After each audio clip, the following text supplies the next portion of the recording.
So today we have the privilege to speak with Ms. Ezzwanee Ahmad, the Trade Commissioner of the Consulate General of Malaysia. So nice to meet you, Ezzwanee. So this is Matthew from Blockchain.News.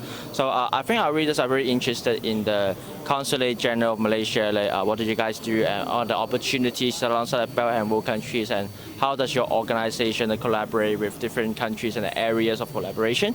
So to start off, let's talk about some. Can you share with us like what a Consulate General of Malaysia and like what are the opportunities for your organization alongside the Belt and Road countries?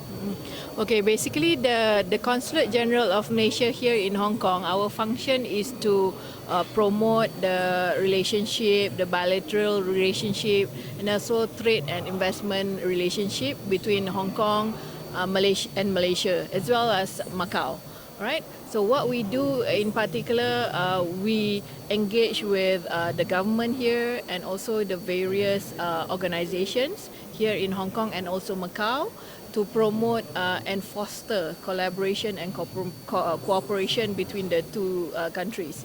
As well, in particular, my agency, which is called Matrade, what we do is that we help to promote Malaysian products and services to Hong Kong and Macau, and also to China as well. So, and as well as promoting investment into Malaysia, so from various countries around the world. So generally, we help both countries to, especially companies and also organizations, to link them up together, and to so that they can foster greater collaboration and cooperation. Okay, so can you share with us some of the collaboration examples with like Hong Kong and Macau? Okay. There's a lot of collaboration because in a way we do a lot of collaboration in the trade. So we do a lot of programs with the Trade Industry Department. We also are very close with the Hong Kong Trade Development Council, as well as other various organizations here in Hong Kong, where we help them, to educate people about about Malaysia, about the trade and investment opportunities in Malaysia to the Hong Kong enterprises, and also to create market information for Hong Kong entrepreneurs to know more about Malaysia, and when they want to come to Malaysia, we help them to get in touch with various organizations and also government agencies. Okay, so like in terms of, does Malaysia have any like collaboration with the Asia Infrastructure Investment Bank? Yes, definitely. So Malaysia benefited a lot under the Asia Infrastructure Development Bank. So a lot of some of the projects in Malaysia are under the AIIB, which are directly linked with various organizations and companies in Malaysia. Right. So for us, in that sense, that we try to link them up together and get them to come to Malaysia so that they know of the various projects that are available under the funds and also in Malaysia. Okay, so which area, like from your observation, is most like interested by like the investors, or like apart from, so which areas? So is it like a trade finance aspect, or like is it a trading projects with the most popular, or any other projects that you have observed? Yeah. Okay, from basically from what I've observed, there's a lot of interest on property investment from Hong Kong and China.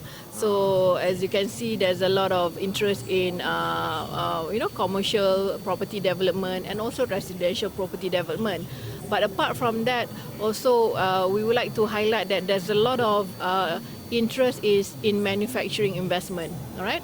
So a lot of China companies and even Hong Kong companies are looking into the ASEAN market. Okay. So Malaysia being in the center of ASEAN, what we offer to the potential investors is that we can help them be a hub, okay, in ASEAN, especially if they are interested into looking into the ASEAN market, which has a potential of about 650 million people.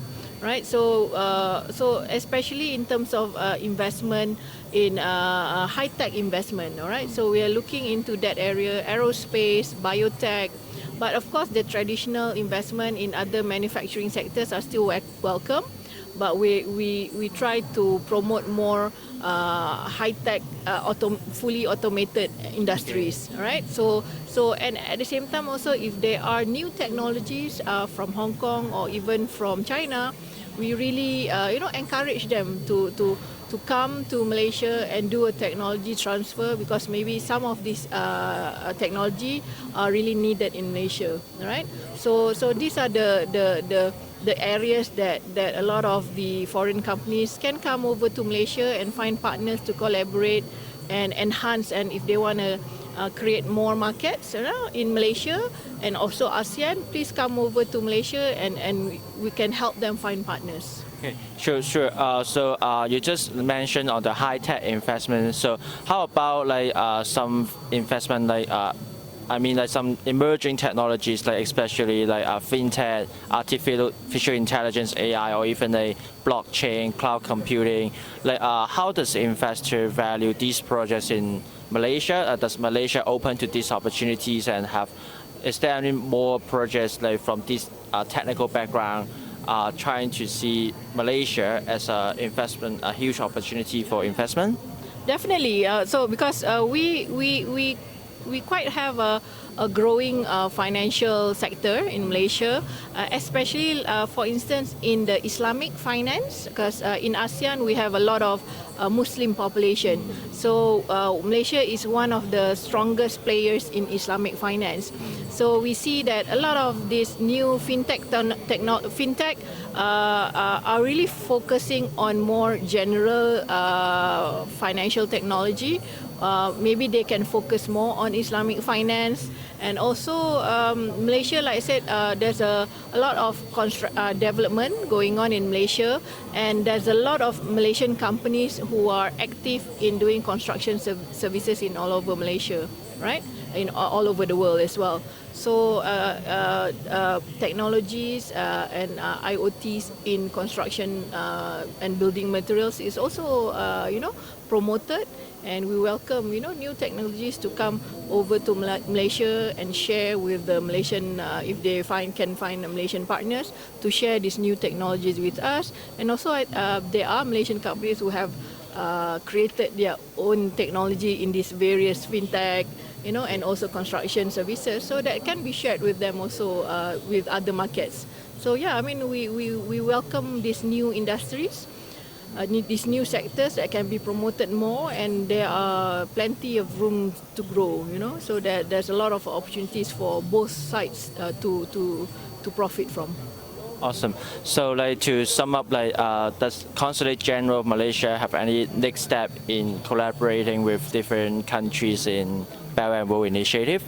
Yes, definitely. So I remember our Prime Minister attended the Belt and Road forum in China, in Beijing, back in April, and he said that we welcome all Belt and Road countries within the Belt and Road to come over to Malaysia, and also for Malaysia to go to these countries, and as you can see the news as well, we have been in some of the countries, investing, doing trading in these countries.